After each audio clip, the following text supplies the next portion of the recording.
Thinking of purchasing a property in Lancaster with an FHA loan, here's what the maximum loan amounts are in 2025, and how actually putting 10% down can make your mortgage insurance disappear. So quick disclaimer, these numbers are current as of today and they can change, so always verify with a lender first.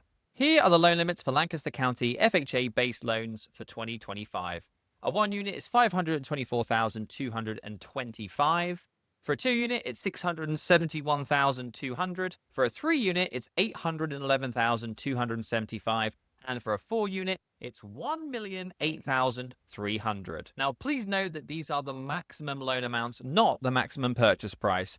With the minimum 3.5% down, the 1-unit cap supports a price of around $543,000, give or take. Now, let's say you're looking at properties that are more expensive than this. In 2025, you're probably going to look at going conventional.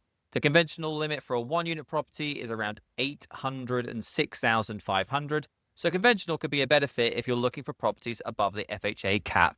And here's a little quick tip on why you may actually want to put 10% down on your FHA loan.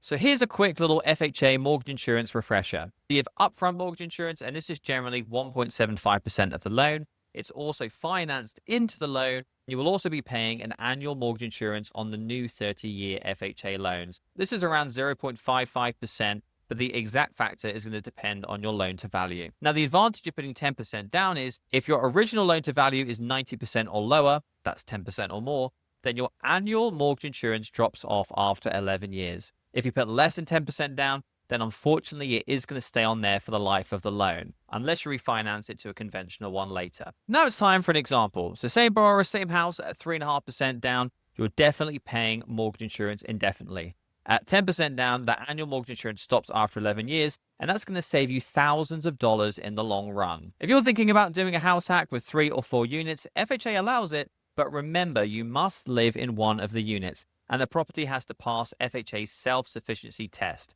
This means that the net market rent needs to cover your payment, interest, taxes, and insurance, including that mortgage insurance payment. Now, HUD does update these loan limits every single year, usually around November. So if you're close to the cap, maybe just wait a few weeks because we're going to get those new November numbers very soon. If you want to see what the difference between an FHA versus conventional side by side for your budget, then grab a quick strategy call with me. There's a link in the description below, and also make sure you like and subscribe so you can get the latest up-to-date figures on loan limits in Lancaster County.